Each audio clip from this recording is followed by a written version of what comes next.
মুখোশধারী কথিত বিএনপি নেতা অদূত ভূঁইয়া ফেজিস সরকার শেখ হাসিনা পালানোর পরে খাগড়াছড়ি জেলার আতঙ্ক, দখলবাজ, চাঁদাবাজ, মাংনা বাণিজ্য, ডাকাতি সহ বিভিন্ন অনৈতিক কাজে জড়িত একক নেতৃত্ব খাগড়াছড়ির এই নেতা ইতিমধ্যে হয়ে গেছেন শত শত কোটি টাকার মালিক, সম্পদের পাহাড় গড়েছেন অবৈধ পথে। এরই মধ্যে তার অত্যাচারে গৃহ ছাড়া হয়েছেন অনেকেই। আবার তার কথা না শুনলে কারো কারো হাত পা ভাঙা সহ বিভিন্ন অঙ্গ প্রত্যঙ্গ দেহ থেকে আলাদা করা হয়েছে বলে জানিয়েছেন প্রত্যক্ষদর্শী।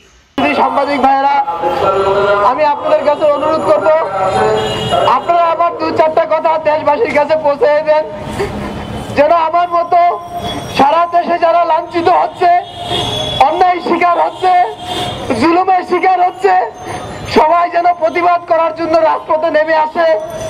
আমরা সবাই একত্রিত হয়ে সেই ফ্যাসিস্ট খুনি হাসিনার বিরুদ্ধে আমরা লড়াই করেছি, কিন্তু এই খুনি হাসিনা সরকার পতনের পর আপনারা জানেন আরেকটি স্বৈরাচার নব ফ্যাসিস্ট, তারা প্রত্যেকটা জেলা, প্রত্যেকটা শহর, প্রত্যেকটা গ্রাম দখল করে রাখছে।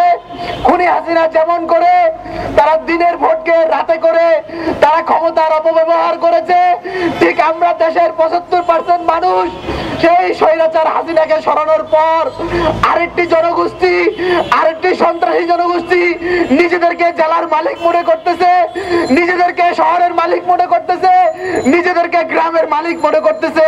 আমি আজকে এখান থেকে আমার পরিবারকে নিয়ে সেই সমস্ত সন্ত্রাসী জনগোষ্ঠীর বিরুদ্ধে কথা বলতে চাই, সেই সমস্ত জালেমদের বিরুদ্ধে কথা বলতে চাই, সেই সমস্ত জুলুমকারীদের বিরুদ্ধে কথা বলতে চাই।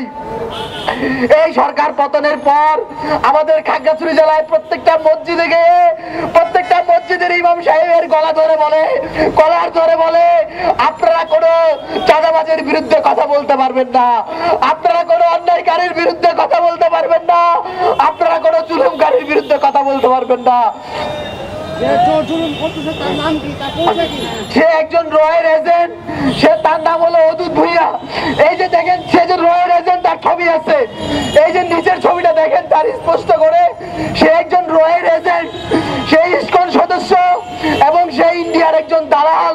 সেই খাগড়াছড়ির মানুষের উপর নির্মম অত্যাচার করতেছে। আমরা যখন আন্দোলন করেছি আমাদের উপর জুলুম করেছে। আপনারা জানেন আমাদের খাগড়াছড়ি জেলাতে মানুষ বসবাসের জায়গা খুবই কম, সেখানে 7 লক্ষ মানুষ বসবাস করে, প্রায় 40,000 মানুষের বিরুদ্ধে মিথ্যে মামলা হয়েছে। আপনারা জানেন আমাদের গ্রাম এলাকা, জঙ্গল এলাকা, সেখানে রাতের আধারে নীরবতায় যে সমস্ত পুরুষরা ঘরে নাই ওখানে গিয়ে নারীদেরকে দর্শন করা হচ্ছে, তাদের ঘর বাড়ি লুটপাট করা হচ্ছে, তাদের দোকানপাট ব্যবসা বাণিজ্য লুটপাট করা হচ্ছে, তাদের ব্যবসা বাণিজ্য লুটপাট করা হচ্ছে এবং মামলা বাণিজ্য। আপনারা মামুন হত্যা নিয়ে বাংলাদেশের সমস্ত মানুষ অবগত আছেন। আমাদের পার্বত্য এলাকায় মামুন হত্যা হয়েছে। এই মিথ্যে মামলা বাণিজ্যের পিছনে মামুন হত্যার রহস্য আছে। দেখেন, মামুন হত্যা হয়েছে একটা পাহাড়ি এলাকায়, সে চুরি করতে গিয়ে তাকে এলাকার লোকজন গণধলাই দিয়ে তাকে হত্যা করেছে। কিন্তু এই মামুন হত্যার আসামি পাহাড়িদেরকে না করে সেখানেও বাঙালিদেরকে হত্যার আসামি করা হয়েছে। যারা এই হত্যার সাথে জড়িত না তাদেরকেও হত্যার সাথে জড়িত করা হয়েছে। আমি দেশবাসীকে বলতে চাই, আমি সরকার পতনের আন্দোলন প্রথম কাতার থেকে করেছি। আমি কোনো দলের জন্য, কোনো পদের জন্য, কোনো ক্ষমতার জন্য আন্দোলন করিনি। আমি শুধুমাত্র দেশবাসীর নিরাপত্তার জন্য, দেশের ন্যায় বিচার প্রতিষ্ঠার জন্য আমি আন্দোলন করেছি। কিন্তু সরকার পতনের পর দেশের 11টি জেলা পানিবন্দী হয়ে যায়।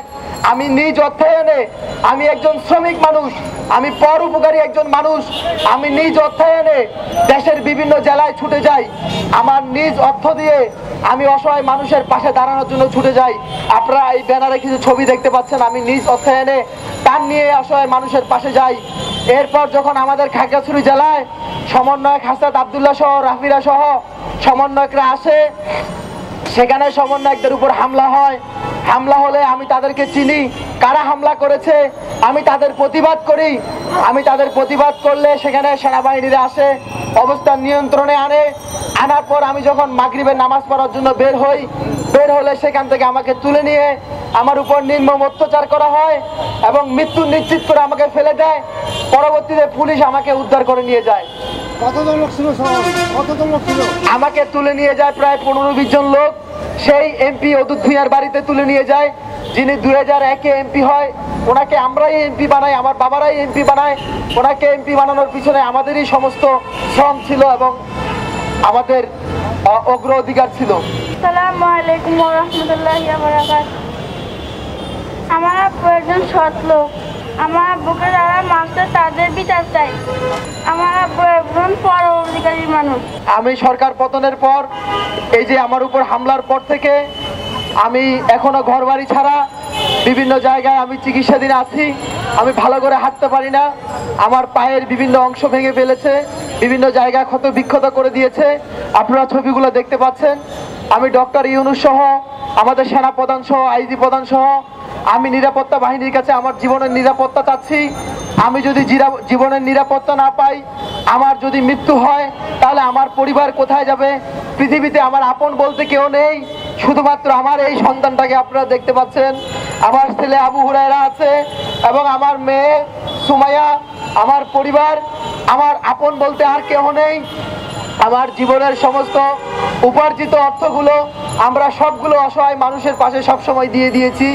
আপনারা ইচ্ছে করলে ব্যক্তিগত আমার যে পেজটি সচেতন নাগরিক খাগড়াছড়ি, সেখানে গেলে আপনারা দেখতে পারবেন যে আমার জীবনের উপার্জন থেকে আমি 3টা ভাগ করে, একটা ভাগ আমার পরিবারের পিছনে খরচ করি, একটা ভাগ আমি অসহায় মানুষের পিছনে খরচ করি, আরেকটা ভাগ আমি দ্বীন এবং ইসলামের পিছনে খরচ করি। আমি পরোপকারী একজন মানুষ। সবসময় আমি বড়দেরকে সম্মান করি, ছোটদেরকে স্নেহ করি এবং অন্যায়ের প্রতিবাদ করি। অন্যায়ের প্রতিবাদ করা এটা আমার একটা স্বভাব। আমি ছোটকাল থেকে অন্যায়কে পছন্দ করি না এবং অন্যায়কে আমি সাপোর্ট দিই না। আমি অন্যায়ের বিরুদ্ধে কথা বলি। ঠিক তাই হয়েছে সরকার পতনের পর। আমি সরকার পতনের প্রথম ভূমিকা সামনের কাতার থেকে আমি আন্দোলনে অংশগ্রহণ করি এবং আমার নেতৃত্বে সামনের কাতার থেকে আমি এই সরকার পতনের আন্দোলনে অংশগ্রহণ করি। পরবর্তীতে দেশের 11টি জেলা যখন ডুবে যায়, আমি নিজ অর্থায়নে আমি অসহায় মানুষের পাশে দাঁড়ানোর চেষ্টা করি এবং আমার যেই অসহায় মানুষের পাশে দাঁড়ানোর চেষ্টা করি। পরবর্তীতে আমার জেলায় যখন সমন্বয়করা সভা আসে, সেখানে আমাদের এই নব যে কমিটি হয়েছে, গতকালকে যে দল ঘোষণা হয়েছে, এই দলের বিষয় নিয়ে কথা ছিল, কিন্তু সেখানে আমাদের উপর সন্ত্রাসী হামলা হয়। আমি হামলার প্রতিবাদ করাতে আমাকে তুলে নিয়ে আমার উপর মৃত্যু নিশ্চিত করে আমাকে ফেলে দেয়।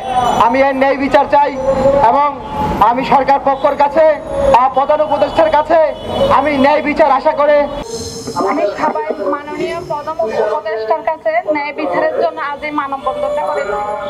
আজ আমার স্বামী 5 মাসের অসুস্থ, সন্ত্রাসী হামলায় 9 সেপ্টেম্বর যখন ছাত্র সমাবেশ হয় টাউন হলে, তখন আমার স্বামী কিছু কথা বলার কারণে সন্ত্রাস জনগোষ্ঠী আমার স্বামীকে তুলে নিয়ে গিয়ে নির্মমভাবে অত্যাচার করে মারে। একটা পা কেটে দেয়, একটা পায়ের হাড্ডি ভেঙে দেয়, একটা হাত কেটে দেয়, পেটের মাঝে আঘাত করে। তো পুলিশ ওনাকে উদ্ধার করার পরে মেডিকেল ভর্তি করার পরে ওনাকে যাকে আমি ঢাকাতে নিয়ে আসি, এখানে ট্রিটমেন্ট করি। ওই সন্ত্রাস জনগোষ্ঠীরা বলে যদি কারো প্রশ্রয় নেই, কারো আশ্রয় নেই, সেনাবাহিনী আশ্রয় নিলে, প্রশাসনে আশ্রয় নিলে আমার স্বামী সন্তান সবাইকে আমার মেরে ফেলবে, এই হুমকিগুলো দেয়। আমি ন্যায় বিচারের জন্য এখানে আসছি। আপনারা সবাই সারা বাংলার মানুষের কাছে, জনগণের কাছে আমি ন্যায় বিচারের আশা করতেছি। কারণ আমার ছেলে মেয়ে দুজনের পড়ালেখা বন্ধ হয়ে আছে। আমার স্বামী অসুস্থ, আমার শ্বশুর শাশুড়ি অসুস্থ। একটা রমজান মাস কালকে থেকে শুরু হচ্ছে। আমি চাই ওদের কাছে ফিরে যেতে। আমার স্বামীকে মেরেছে, মারার পরে আমাদের মুখ বন্ধ রাখার জন্য কোনো মিথ্যা মামলা দিয়ে রাখছে। এক এক করে 2টা মামলা দিছে যেন আমার স্বামী বাসায় ফিরে না যেতে পারে। এই জন্য আপনাদের কাছে আকুল আবেদন, মাননীয় প্রধান উপদেষ্টা ডক্টর ইউনূসের কাছে আমার আকুল আবেদন যেন আমি ন্যায় বিচারটা পাই। আসসালামু আলাইকুম।